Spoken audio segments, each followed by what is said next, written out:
Welcome back to the channel and welcome back to First Look.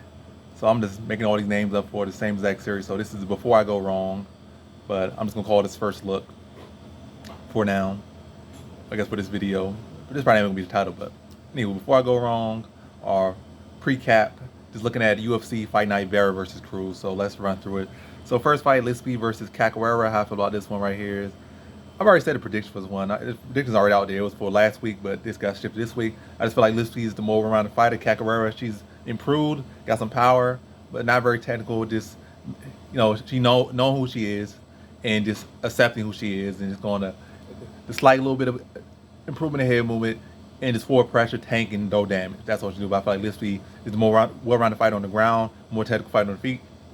It just can Lipsky deal with that pressure, and can she handle that power, and like, but I don't really see Capoeira getting stopped. Capoeira as a tank. I just see Lipsky just taking advantage of that and piling up points, crack with some big shots, but Capoeira just continue to tank and press forward and get outpointed to a decision. That's what I see. Next fight also was on that last week's card, but got pushed there. Witt versus Quinlan. I feel like Quinlan has enough takedown defense to keep this fight standing and be able to touch Witt's soft chin and put him out of there. So like second, third round. So I got Quinlan there, but the steroids kind of got me concerned, but I'm not shifting my pick because he might come in there and be 2 feet shorter and looking shrunk up because he don't have his steroids. So I don't know. Not putting much investment in that one at all. And I'm glad it fell off the card because I had him in like a parlay. So he fell off. Still picking him, but ain't investing in him, is all I'm saying. Next fight, we have Bantamweight Division, Yusuf Zalal versus Damon Blackshear. And how I feel about this one. I think Blackshear's a solid fighter. I feel like he's riding a better momentum. Zalal is riding like a 3-fight losing streak. So, and I feel like they match up pretty evenly. And also the fact Zalal is dropping to a lower weight class. So Blackshear has been in this weight class. Zalal is making his debut in this weight class. Blackshear has had, his ups and downs. So that's some concerns there. I feel like Zalal looks to be the better striker, better fighter. But Blackshear ain't too far behind, and also, like I said, riding better momentum. So momentum is everything. I don't know which way to lean. Do I lean with where Zalal was and what he has shown to be, or do I lean to Blackshear, who's riding some good steam and confidence is on the side and like momentum's on the side. If I'm leaning momentum, I'm leaning historics. But it's not like Zalal ever had the most historically great wins, but he had a good bit of steam at first, then it went out of the way. But don't know which way to lean just yet. The next fight we have in the women's catch weight at 120, interesting. Why not just 125 instead? Why is it 120? Or was it supposed to be at 115, but they just said 120? Weird. But anywho, Angela Hill versus Lupita Godinez. I feel like Angela Hill is better. I'm forgetting who beat Lupita Godinez when she went up to 125. It was like short notice. But I feel like Angela Hill is better than her, and she has a chance at this one. But it's a chance I'm willing to bank on. I feel like Hill is like also like 37, 38 years old. Even though she had the most damage because she has 25 fights now, so she has some damage on her. She got some mileage on her, and she's 37, 38. But gotta lean Lupita Godinez right here. But who knows? I haven't really fully set in on any pick with this one just yet, or on this card. Well, I was outside the first two because I've already picked them. But yeah, Hill definitely got a good chance, but I feel Hill really only chance to win his decision, and the judges already don't like her too much. So it's like you got to kind of go Godinez. Whether Godinez dominates, get a finish, or it goes to a close decision, even probably a clear decision for Hill, the judges probably going to lean Godinez. Like you can't really know a true angle to lean to Hill. So yeah, kind of Godinez probably going to be a lock pick. Well, not lock pick. It's going to be the pick I'm going to lock in. Probably high confidence or average. I'm going to say high probably, but to be determined. Next fight we have flyweight division, Ode Osborne versus Tyson Nam. And that age factor coming again. Like I'm really starting to hammer in that age factor. At first I was like kind of being a little bit more friendly with it, and like, let's throw age out the way and this guy's that.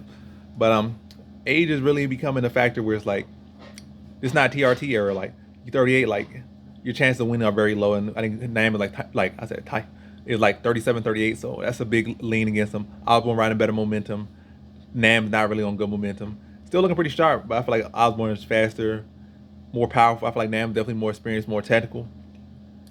I feel like Osborne can mix it up on the feet, be fast, be explosive. Then he probably rely on wrestling later, or potentially could put Nam out of there himself. But pretty good, feeling pretty confident about Osborne there. Is all I'm saying based on the age. Next one, 155, Gabriel Benitez versus Charlie Ontiveros. Ontiveros gets stopped every single fight, but Benitez, I said he gets stopped every single fight. He's not UFC caliber. Wasn't he? Could be at middleweight, welterweight, lightweight, featherweight. The man just not UFC caliber, and now he just continuing to drain himself. I feel like Benitez is gonna come in here a little bit bigger because he's back at 55, and he's gonna just run through Ontiveros and put him out. So probably the lock pick in this one is Benitez. Other lock pick is finished in the distance. So, liking Gabriel Benitez, not much need to be said about that. And I'm probably talking like 100 words per second. Next fight, heavyweight Lucas Brzezinski versus Martin Buday. And Martin Buday seems to be a more technical fighter, more polished, but Brzezinski matches him in size, and I feel like potentially could be the more aggressive fighter. So I don't know which way to lean necessarily. Looking like I'm leaning Buday right now, just being like more composed, probably could stick behind his jab and his two, and look to tie him up. Old school, fundamental heavyweight boxing, just get your shots off, corral the guy, and like really just point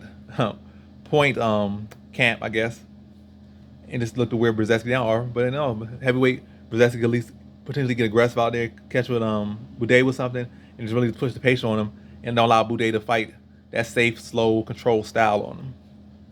But like I said, ain't set in stone on that one. But Buday look like the lean right now. 115, Yasmin Jaragui versus, I don't know how to say her name, Jaragui. Yeah, whatever her name may be, versus Eisman Lucindo. Jaragui looks like the more, the better fighter, but Lucindo looks like the more well-rounded fighter to me. So if Jaragui can keep it on the feet and, keep letting her box and go off, and it seems like her takedown defense is pretty solid enough, but Lucindo could definitely test that. You got two very young women here. Yasmin is like 23, Lucindo is 20 and nothing. So just side factor age of like the older fighters. I do factor age in the younger fighters. So it seems like I like the overall skills of Jaragui as a fighter, and I like the age that she's 23 versus 20. 20 is not really the greatest age to me in MMA, especially not in UFC. Maybe outside the UFC, when the UFC is like need some more life experience, some more age, some more maturity, some more growth. Unless you just a super phenomenal talent. I don't see Jaragui. I don't see Lucindo as some amazing talent, but yeah, that's my thoughts for that one. Next one, I think I already predicted this one as well. I definitely did. This was probably a fight for like 6 weeks ago, but now it's on this card. Nina Nunes versus Cynthia Calvillo, and I already said this one. Nina Nunes, like prior to having a baby, she probably had her best fight ever against Tatiana Suarez in the loss. Maybe Tatiana Suarez had her worst fight ever, but her best fight was Claudia Gadelha because she actually won that one. They would stuff the takedowns and outstrike Claudia Gadelha. Then Tatiana Suarez was doing what she does to her, but then like Nina Nunes had a little bit of a third round on her. She was able to stuff the takedowns and get off some decent shots, or at least stuff the takedowns and make Tatiana Suarez work. So that was one of her better performances. Now going with Cynthia Calvillo, but then again, then she went on to have that kid, and then came back and got taken down by Mackenzie Dern, who had like a 1% takedown accuracy. So some big concerns that like now she's like 36, 37 years old. Well, 36, turning 37, I think later on this year, versus Calvillo, who I thought was younger than she is, was actually not the greatest age. Either she's like 35, but she turned 35 this year. And whereas Nina Nunes is 36 right now, but she's gonna turn 37 for the years over. So 2-year age span. Now she getting that. She is in that questionable range. At 37 in a lower weight class is a very big red flag. She's not gonna be 37 on time of the fight, but the fact she's gonna turn 37 this year, is 36 right now, she's already very much in the red area of women's MMA, and really in a lot of lower weight classes in general. 35, 36 is death flag. So, and also the fact that she got taken down by the worst takedown artist, the fact that she had a kid not too long ago. I feel like Cynthia Calvillo can exploit her with the takedowns and control her. But yeah, like Calvillo there. Next fight, we got Devin Clark versus Osman Murzakanov. I feel like Murzakanov shows some vulnerability against Nchukwi. When he's not able to get that finish, he kind of starts to fade. And then he starts to look pretty predictable in this same setups. And you can see what he's doing more so. So I don't know. But then again, going against Devin Clark is not a guy that's known to really push a great pace for 3 rounds. Not a guy that's going to go for like 20, 10, 15 takedowns. He probably go for like 3 takedowns the whole fight. It's not like his control is so great on the ground. It's not like Murzakonov's a slouch. Like Murzakanov should be able to defend his takedowns. Like I said, and unless Devin Clark is going for a lot of takedowns, which he doesn't do. He might go for 2 or 3, may go for 5. That's a stretch. But Murzakanov should be able to stuff like 2 or 3 pretty comfortably. And then I guess the 4th or 5th that Clark won't go to. And Clark has issue with fading as well. Like somebody gonna stay on him, keep tagging him, and he's not able to get those takedowns. He has been known to fade pretty quickly and get stopped. So yeah, it's like basically who can better dictate the pace of this fight and where it takes place. But yeah, who can better take advantage. So Yeah, good matchup right there. Still kind of deciding. I feel like Clark is a potential real good dog in this card. So, but who knows? I feel like he got to show some new wrinkles. But he could definitely be a very good dog in that one. Next fight we have in the 185 division, Gerald Machart versus Bruno Silva. Machart could be a decent dog, but he's not a decent dog I'm leaning to. So already at that point, I'm basically saying I'm picking Bruno Silva right here. I feel like Bruno Silva has, he came from, for a lot of guys that wanted to take him down, wanted to submit him. That's never. I think it might have been a couple times early on in his career that's been the path to beat him. But I was like, Bruno Silva's gonna be the stuff to take down, and just really be able to chase Machart down and put him out, or be the stuff to take down, land hard, ground and pound, or reverse position is hammer Machart into the ground and put him to sleep.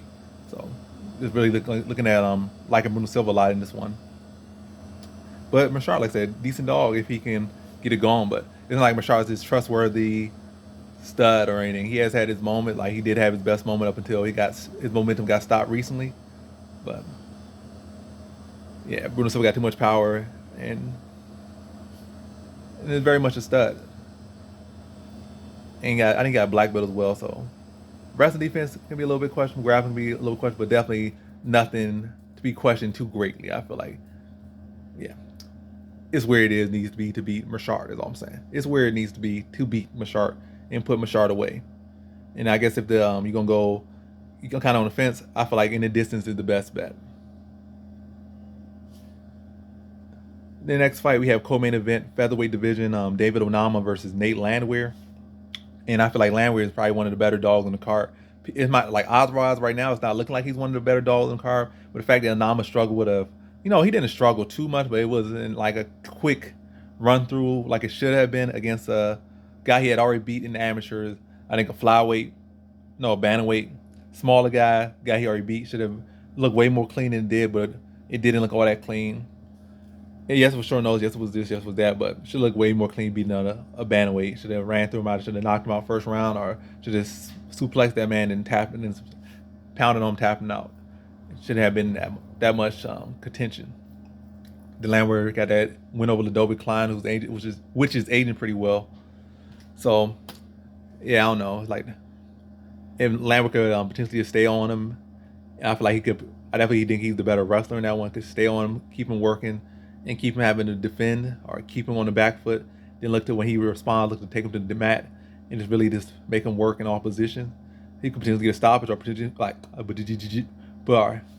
a stoppage or just potentially grind him out. So I'm not saying I'm liking Landwehr. I really don't like Landwehr too much as far as the style, unless he's fighting like a Russian or something and he's using that wrestling in reverse. But as far as striking wise, with a guy that's a striker and those things, I don't really like him too much because I feel like his striking defense is almost non-existent. Chin is out there. He just kill or be killed almost, or just likes to scrap. And that's the really thing I'm not really liking too much in these matches. I feel like he gets a good chance to get his chin knocked clean off the way he fights, especially with a guy that much power, that much size on Onama. So on the fence with this one right now. Liking Onama, but definitely plus money on that Landwehr side, and he does got at this given moment. I feel like ceiling wise, Onama's ceiling is far higher.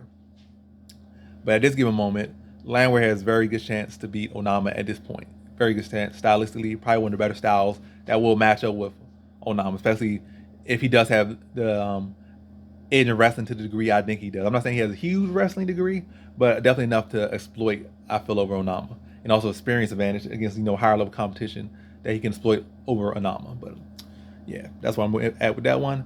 Now, main event, Marlon Vera versus Dominic Cruz, the greatest bantamweight of all time in MMA, Dominic Cruz. TJ Dillashaw ain't it. Peter Yan definitely ain't it because he didn't even get a chance to defend his belt. And Cody Garbrandt, got a win over him, but yeah.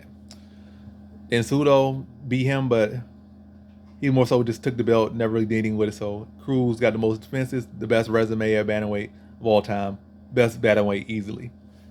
The only person you really could contest with him is Dillashaw at this point, and he beat Dillashaw. So that definitely solidifies him as the best bantamweight. He was already the best bantamweight before TJ Dillashaw. The fact that he beat the second best bantamweight clearly, and has a better resume than the second best bantamweight, clearly puts him above and over. But unless Dillashaw goes and beat Aljo, then maybe it opens up the door again. But right now, currently best bantamweight, no debate. But Yeah, we're the one Father Time again. 37 years old. Cruz.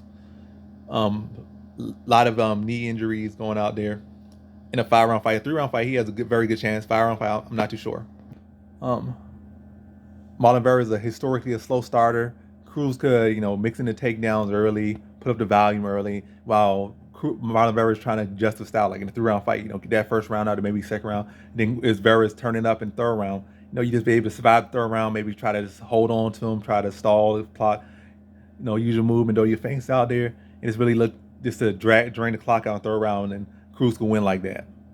But a 5-round fight, you might be doing a 3-round, might be able to have that in the third round, but then you got 2 more rounds to go, and now Vera's sharp.